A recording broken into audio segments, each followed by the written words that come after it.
Hey everyone, and welcome back to Pep's podcast. I'm Key. And I'm Tori, and if you haven't heard our introduction episode yet, head over to episode 0 where we talk about who we are and what this podcast is meant for. Awesome. So, this week we want to talk to you about relationships, specifically romantic relationships. So, Tori and I are in our early 20s, and we feel like this is a topic that is really prevalent among our peers. And so we just kind of want to speak about what are some things that we should look for in a relationship, how we can give and receive in a relationship, what deems a healthy relationship, and then we're going to be asking and brainstorming some uncomfortable questions that we may want to ask our partners or our potential partners as we begin dating. Yes. So, Key, what do you think is the most important thing that someone should know before getting into a relationship?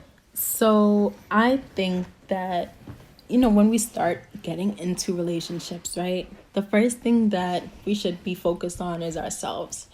And I think before we start getting in a relationship, we should ask ourselves, am I ready?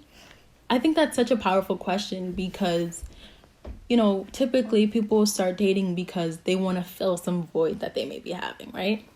So it's like, I've been bored lately and I think I want to get into the dating world. But we have to really think, am I ready? And I think that comes with being 100% you.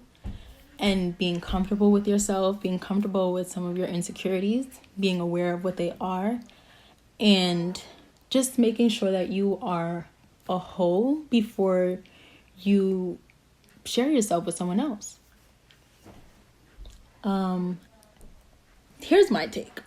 So, in a relationship, right? As I said, you want to kind of be 100% you.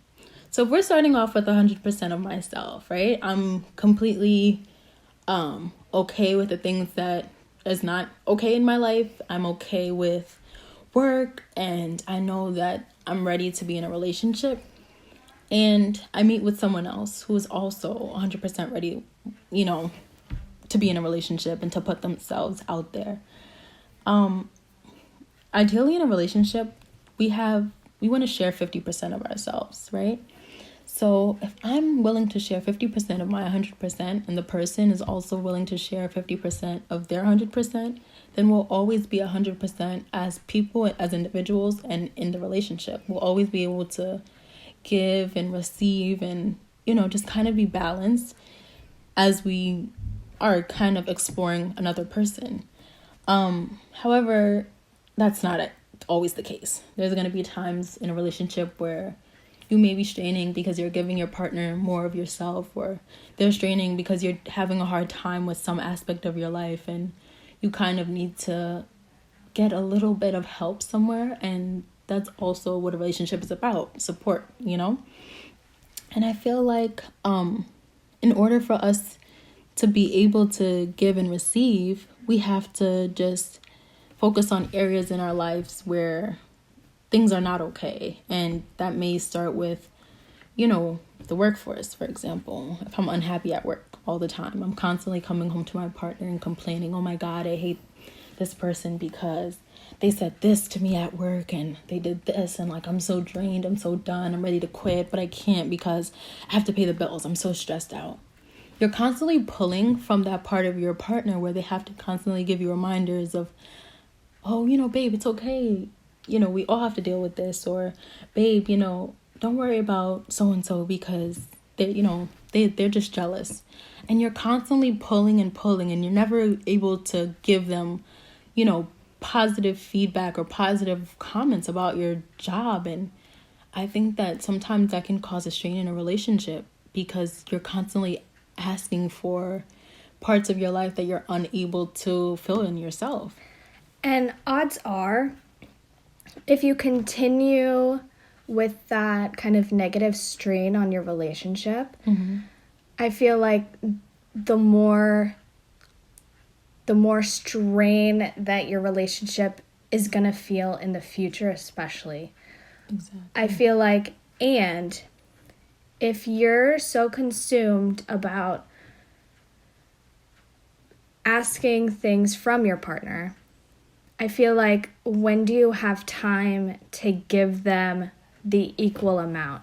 Exactly. Yeah, does that make sense? That does make sense. Yeah. Because if you're constantly pulling, you're not able to let go and ask them how their day is, because they're going to be worried about how they should help you instead of what may have transpired at their own job that day.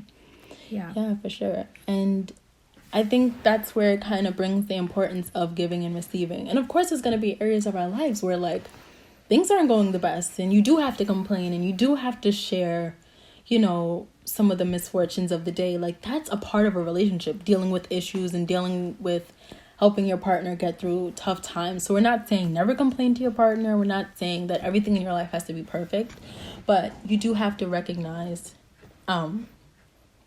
that there are going to be some areas that if you can fix these areas first, if you can deal with these areas, if you can deal with these issues that you're having personally, then it won't have a strain on your relationship. Does that make sense? Mm-hmm. I feel like there's also this huge issue in relationships. I think you spoke about it as soon as we were starting the podcast, but I'd like to kind of expand on that a little bit. I feel like people look to a relationship because they're lonely, because they have some hole that they're trying to fill, right? That they're sad or feeling anxious about something and just need that support system. And I feel like that's not a good way to start a relationship. Because I agree, because it's almost like you're expecting that person to be what you need instead of be there mutually for that person. Right. You know, if you're insecure about, you know, some characteristic that you have, and you expect that person to constantly be there to tell you that, no, this is okay, like, you're fine, it's gonna cause them to just kind of have, like, just, you know, be constantly making sure that you're okay instead of just having a relationship to mutually support each other. So, yeah. So, I guess I'll just ask you this question. Yeah. How do you feel like you can be 100% you before a relationship? Like, what do you look for? What do you think, like, people should feel? I think that they should be in a space where they are just comfortable. Like I said in the beginning, like, comfortable with things that are not okay. Everyone is going through issues in life. Everybody has some area of their life where they feel like they're lacking, or they have too much of something, or something is just not right. And it's just kind of saying, okay, you know, I'm not okay with this aspect of my life, but I can work through it. I don't need someone to do this for me. I can do this for myself, and here is how I'm going to do it. But having someone else here would be okay too. So it's just being comfortable with yourself, being happy with yourself. And I think it's beyond being happy. I think it's finding joy in yourself. You know, some aspect of your life. Like, maybe that comes with going to church, or finding, you know, some sort of spirituality, or finding a friend first, and then saying, like, yeah, you know what, I do have a person that I can confide in when I'm having an issue, but, you know, it'd be nice to actually have someone who I'm romantically involved with as well, to kind of share my life with, or to, you know, share an experience or have an experience. Because just because we're having a romantic relationship doesn't mean that that person is our all, you know? It could be someone to have fun with or whatever. And I feel like it takes a lot of time to be 100% okay with yourself. I know for me, in my early 20s, I don't even know some days that I'm like 100% okay with myself. And that's okay, right? Right. But it's because you know that. Yeah, I know that, and I know, like, I'm not ready for anything super serious right now. So I think even acknowledging that too can be really important, just for you to just kind of check yourself, see where you're at. Right.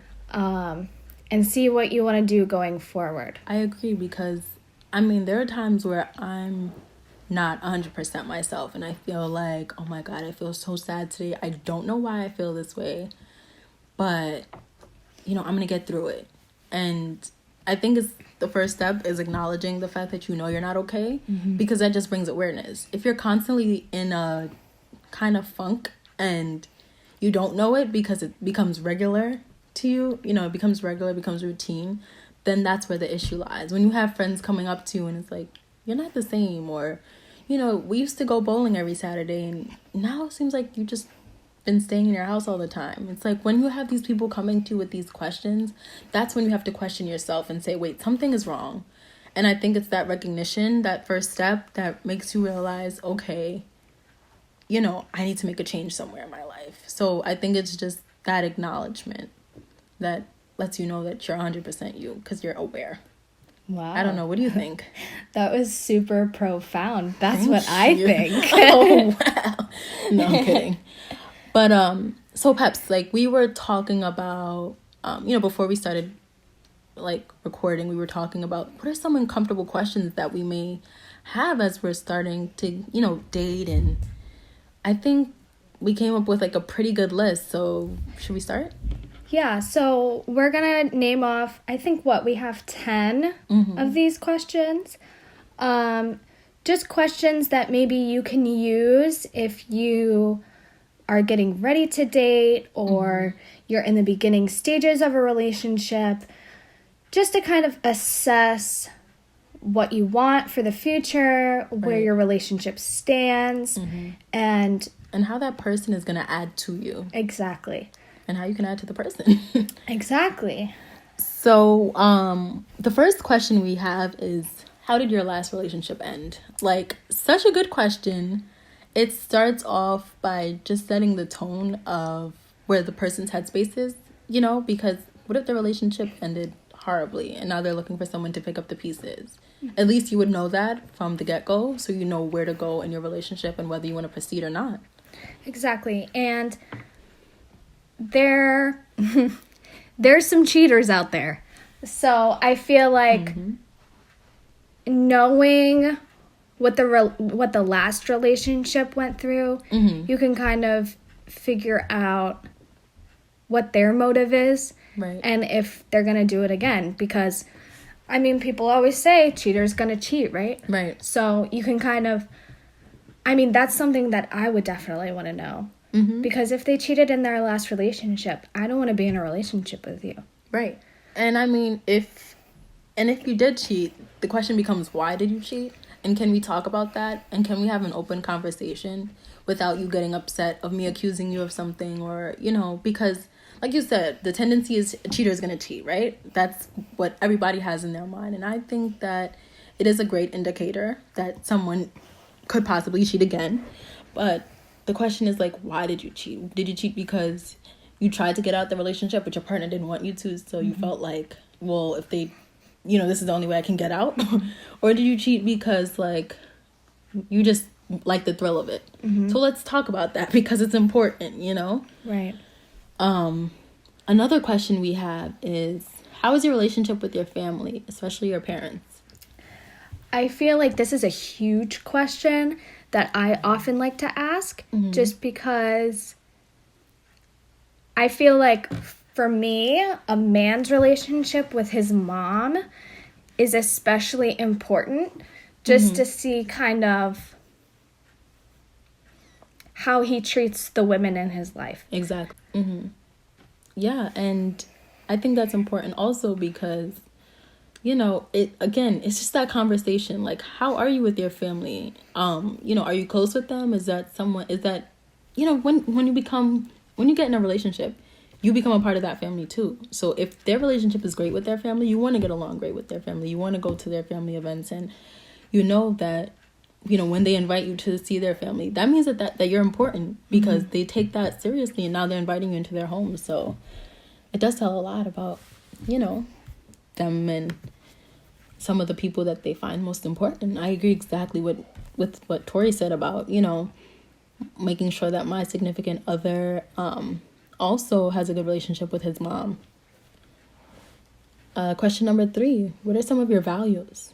I feel like values are a huge component in a relationship, especially like sharing the same values. Yeah. Because that might start a lot of the fights or arguments if you don't have the same values or you're not willing to understand the other person's values in the relationship. Very true. And I think it's important also because it just shows how they, what's important to them in life. And I think values is like one of the foundations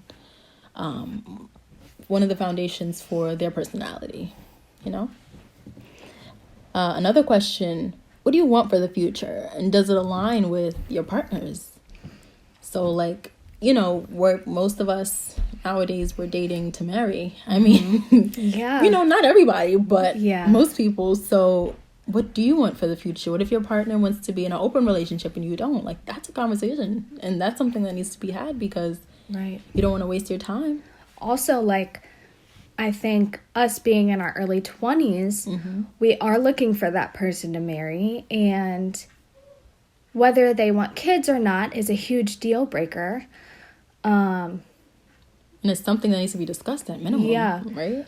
How they want to live their life, whether they want to live in the South or the North, or what house they want to live in, right. or if they want to live close to their family or far away from their family. Yes, and yes. I think those are just really, really, really important questions to ask because you need to know. And that kind of leads into our next question, which is, what are some deal breakers in a relationship, What if their future doesn't align with yours? Right. And of course you have to be open when you're in a relationship and you have to be, make compromises with your partner. But also there are some things that, I'm sorry, if you don't do X, Y, and Z, I can't be with you. Or if you do this or that, I don't think it's going to work out. I know, just for example, a lot of people's deal breakers are if you smoke cigarettes, I cannot be with you. Immediately, yes. So, or if you already have kids, I can't be with you. I hear that one a lot too among my friends and my other peers. So, these two questions, the next two questions, 6 and 7, are kind of very similar. So, how would your best friend describe you? I think that is so powerful because it really, of course your best friend is going to describe you as the best person you are, but it also kind of highlights, what does your best friend think when they think of you, Do they think you're super funny? Do they think you're, really straightforward and, you don't have a good sense of humor? Do they think that you're kind? Do they think that you're friendly? Do they think that, obviously they think you're the best person in the world. It's your best friend, but what other traits do they see in you that you may not even see in yourself? What traits about you shine the brightest to them? Exactly. That's exactly what I would want to know. Perfectly said. I agree. Well, thank you. And the next question is, what are 3 words that your ex might use to describe you? Now, some people may say, well, that's on 2 sides of the spectrum, but it could be on the same. What if you guys ended really well and your ex might describe you as dependable and awesome, and, they might describe you as very, I don't know, what's something... Hardworking, loving, protective. Even protective, right? Okay, let's say your ex describes you as protective. So if you're on a date with someone, you ask them that question, they say, oh, my ex would describe me as protective for sure. That's an interesting one because it's that's great. I want someone to be protective of what's theirs. And, if we're in a relationship, I want you to protect me, right? But also, does that mean you're overbearing? So that it just kind of brings up red flags and green flags that, So I think that that's super important, and it kind of shows, how you may think of that person while you're in their relationship. So we all know that sex can be a huge part of a relationship. So the next question is, what does sex mean to you? Right. I feel like if your answers are similar or the same even, I think that person would be compatible with you, right? Sexually compatible with you. Which is a huge part of a relationship because, I mean, especially if it's a romantic relationship, I'm not saying everybody has to have sex, but it's something that you should at least speak about. Am I okay with having sex before marriage, or do I want to wait until after? Or, what are some things that are okay to do and what are some things that are not okay to do? And, it's a conversation that needs to be had. Next question. What is your idea of a healthy relationship? Such a good question. Don't you think? Oh my gosh. What is your idea of a healthy relationship? Like, I think that can be a talk in of itself at dinner on a date. Oh my gosh, yeah. Because it's like, well, what do you see as okay and what do you see as not okay? And what are some things that I may not have thought of and that you brought up? Or, it's setting that like boundary for here's my happy space in my relationship. This is what I want it to look like.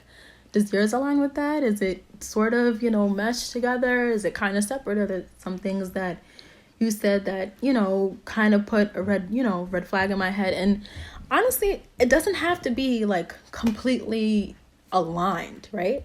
Because we do want to have some things that, we want to be our own people. We don't want to be enmeshed in a relationship, but we also want to be, at a space where we're at an understanding. We're on the same page, at least in the same book, on the same chapter. Like, come on, something, right? We don't have to be in the same paragraph, but on the same page. How do you handle, the last question. How do you handle issues with your partner when one arises? That's it right there. That's the question. That's gonna get, it's gonna get crazy. Because how do you handle issues, Right. Do you shut them off? Do you just go to yourself and, you need space and you need to think about it? Or do you want to confront the issue right then and there? Like, that's so important. And to be honest, like, that question, and I think the way you handle issues, I think the healthiest way is to have, one person who pursues and the other person who withdraws. Because if you have two pursuers who constantly want to argue and constantly want to go at it, it's just going to be constant arguments all the time, right? But if you have two people who withdraw, the issues never get solved because everybody's always walking away from the issues. But if you have someone that says, you know what, I need a minute to think, I'll come back to you, I'll talk to you. And another person who's like, all right, you said that 10 minutes ago, is it time to talk? Are you okay with talking about this? We didn't speak last night. I didn't like that. Can we talk now? So just kind of like making sure that there's a balance and you guys are not running away from issues, nor are you constantly combating each other. So especially after you get the answer to that, you'll understand how the person problem solves. Right. And you can kind of foresee how your arguments are going to go in your relationship. Like, maybe even you can fix issues before they even arise, just on the strength that Yeah, exactly. Right? It's awesome. Okay. Do you have anything else to add? I think we hit a lot of good notes. And, this is something that I feel like we can have episodes on. Right. Because there's so much more to say. But I think we started off good. I think, that those are some questions that we ask in relationships. These are questions that we discuss ourselves, like, just between each other, because your best friend is going to be the person who, gives you an idea of if they think that person is for you too. So having this conversation is important, not only with your significant other or with the person you're dating, but your best friend, because they know you best and they'll be able to tell you, actually, no, you're not that type of person. You do this and you know that. And it kind of puts you in a place where you're in check and you're like, okay, yeah, you're right. So I think these are really important questions just to have in the back of your head. And I think we did good. What do you think, Peps? I think we did really good. Awesome. So if you think you might like our podcast, make sure to share and check out our other platforms. You can find us at Peps Podcast. That's PEPS Podcast on Twitter and Instagram. All right. So remember to put some pep in your step.